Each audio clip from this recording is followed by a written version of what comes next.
guys, it's Reagan and welcome back to another video. Today's video is going to be my June wrap up. Now for the month of June, I finally did it. I had a very strong reading month this month. I also read kind of all over the place. I completely let my mood sort of lead me wherever they wanted to. It actually resulted in me reading quite a bit, completing a total of 11 books. But without further ado, let's go ahead and dive right in. The first book I'm going to talk about was a very anticipated release for me, and that was The Book That Wouldn't Burn by Mark Lawrence. This is Mark Lawrence's first book to a new series, and just based on the setup and the synopsis, it really appeared to be one that I was going to enjoy, and I'm happy to announce I did really like it. And I also have a reading vlog where I document the whole process of reading it, which I will leave linked down below. This story centers a large and seemingly endless magical library, and we're also introduced to two characters and two primary points of view. The first main character we follow is Avar, and he and his siblings have basically lived confined in one area of this library their entire lives. There's no way in, there's no way out. They spend their days exploring the stacks, reading books,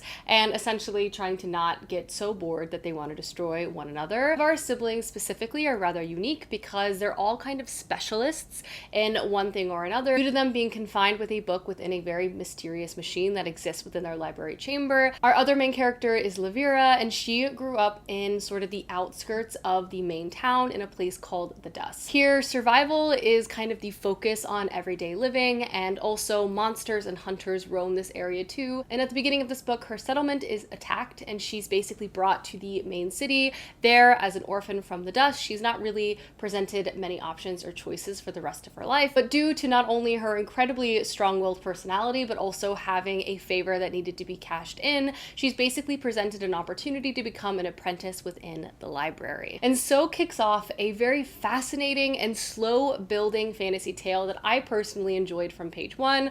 First and foremost, the setting of the library itself was fantastic. Most of the story takes place in or around this library, and the mystery of this library is very paramount to the overall plot. Reading from both of these characters' point of view, you're sort of attacking this mystery from different vantage points. I found to be very intriguing. Our two main characters root this story so well, and it's a very interesting thing that our author does in terms of bringing the plot forward and the progression of the characters and their own individual arcs.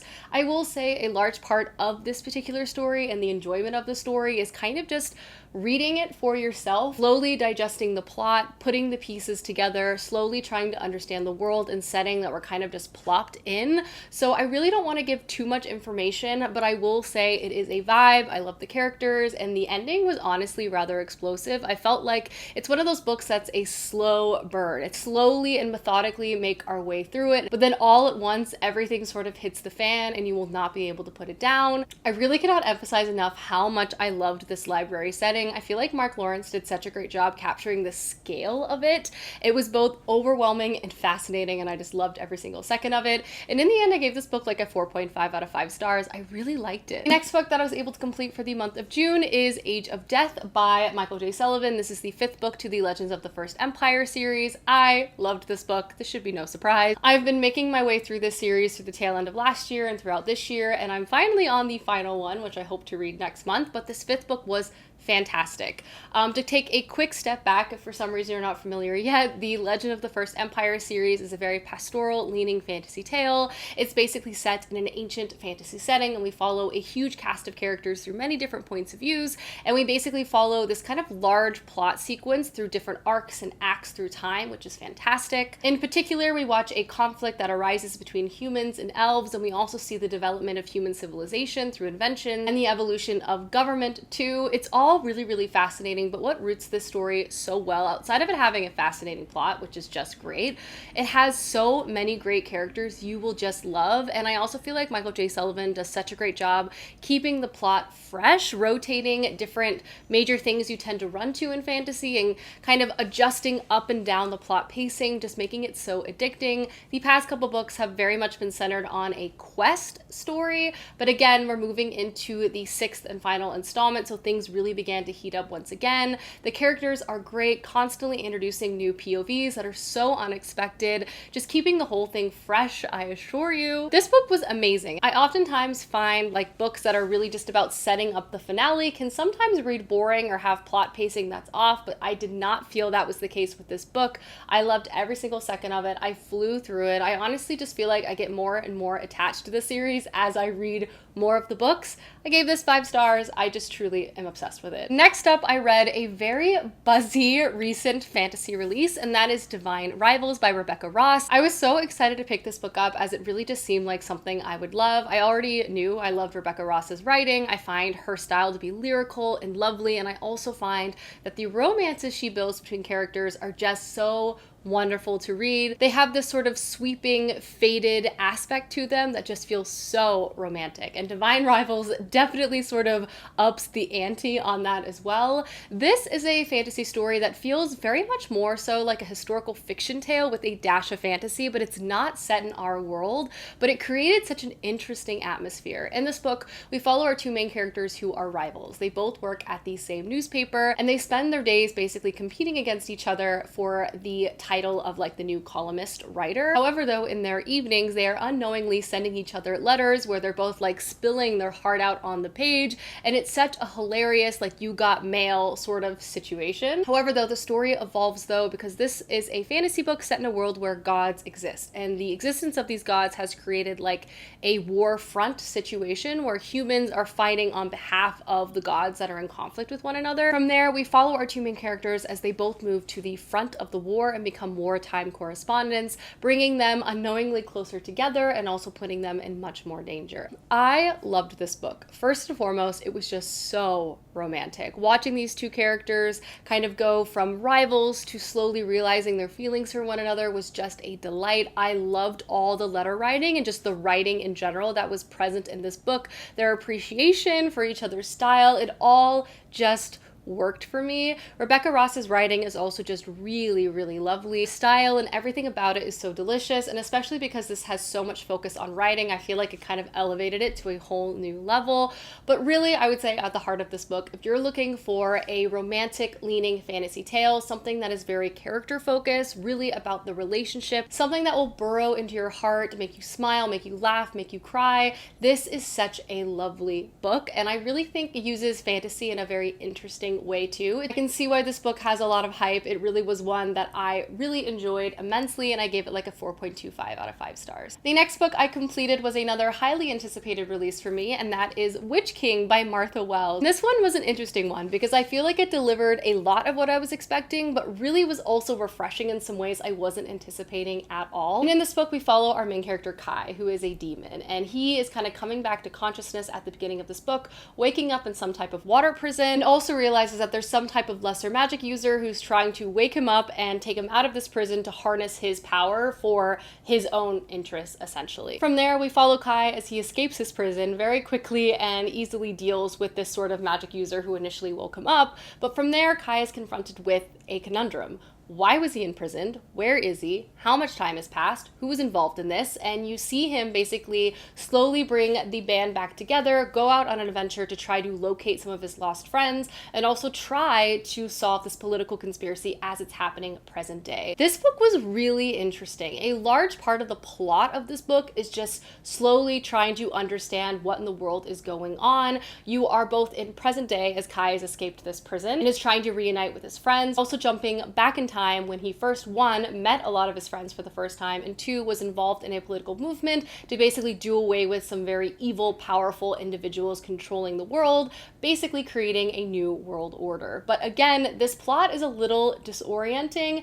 I personally love sort of just being thrown into a story and having to slowly piece things together, but I can also understand how this book could be very disorienting if that's not a style that you're particularly into. You really have to pay attention, and it's definitely not a plot that's going to be like spoon-fed to you in terms of world building. You kind of have to put everything together. An element of the story I wasn't anticipating going in, maybe because Kai himself is a demon, so I thought maybe he'd be more of an anti-hero situation, is that Kai is such a lovable main character to root this book. He's charming, he's funny, he cares about his friends, and this book also very much centers a huge found family component. You see relationships that Kai has had over a long period of time, and you also see him in a desperate search to try to find his friends. You see new people join this sort of found family scenario, and it's such a delightful, like, lighthearted element to balance a lot of the very intense and dark world building and politics that are happening as well. And that was definitely the situation I just was not anticipating, and I loved it so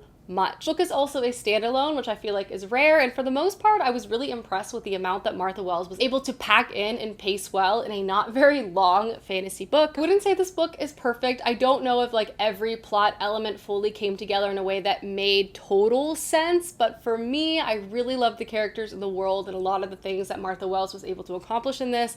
It was such a fun ride. I was just really not expecting that. I gave it a 4.5 out of 5 stars. Next book I was able to read is Ashes in the Star-Cursed King by Carissa Broadbent. This is the second book to the Serpent and the Wing of Night series. This is going to be a 6-book romantasy series, but it's comprised of 3 different duologies. So this was kind of the end of the first act of the series, if you will. But in the story, we follow our main character, Oria, and she is the daughter of the Vampire King. This is a high fantasy romantasy series set in a world where vampires exist, but it's an entirely new world with like very high fantasy politics and setting, but with vampires, which I do find to be pretty cool. The first book was pretty entertaining. There was a lot of will they won't they, especially with our main character that was introduced in book 1. Book 1 also heavily centered a trial element, which provided a lot of action and intensity, and the first book also ended on quite the cliffhanger, so I knew I wanted to pick up book 2 right away because I wanted to see what was going to happen.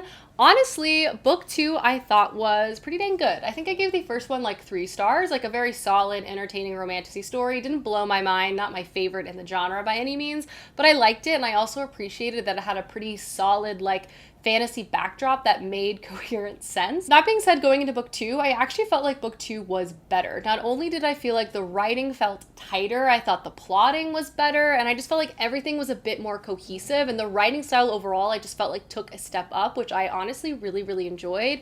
2, just based on like trope preferences, I really loved that we had a lot more insight on how the politics worked with not only in the world but within the kingdom itself. I felt like it provided a lot of great world building that didn't feel like convenient. It felt very natural to the plot and story. We also got privy and introductions to more characters in this world, which I also felt like kept things a lot fresher and just, again, expanded the story overall, which I found to great success. From a romance point of view, I'm not gonna lie, this is just a personal thing. I am a hater. I think if you love romance stories that are just like unnaturally progressed romance stories in this genre, you're gonna really enjoy this. I want like all different types of drama, love triangles and the like, but I do feel like this kept a good level of drama and pacing throughout it. I didn't feel like anything was too rushed. The only thing I would say about this book is that it's really long. It's like 600 pages, and I do feel like some stuff could have been reduced in terms of length. Like, I don't think it needed to be as long as it was, you know what I mean? Being said though, it continued to be entertaining. I really like the setup, and I'm looking forward to starting the next duology whenever that does come out, and I would give the second book a 3.5 out of 5 stars. If you like romantasy, this is definitely worth checking out. Alrighty, the next book I finished maybe is the best book I've read this year, if I'm being honest. It was just everything I could have wanted and more, and that is Fool's Assassin by Robin Hobb. I took forever to read this book, and then suddenly I read it in basically like 2 sittings. I was savoring the first like 300 pages. I just knew I didn't want this series and this world to end, so I was just taking forever, but I did just reach a point in this book where I could not put it down, and I needed to know what was going to happen next. This first book to the final trilogy featuring Fitz and the Fool is maybe one of the best first books I've ever read by Robin Hobb. I loved it. It's very hard to talk about this book without spoiling anything, and that's the last thing I want to do, because this book was beautiful, it was perfect, it was emotional. The amount I cried while reading this is honestly like, I was just crying the whole time. And that's not a spoiler. Robin Hobb books are just, in general, very emotional. Just know that going into them. But the reason why they have such impact is because she gives us so much time with our characters, and the pacing is done so agonizingly well that everything has such an impact. And I can say that especially with the plot of this book, because she really could have just started this series where she ended book 1, but instead she gave us a beautiful sequence of Fitz and his life. But I am rambling way too much, but the people who have read this know what I mean. But the Fitz and the Fool trilogy is the final trilogy within the Robin Hobb universe. We are back with Fitz and his life,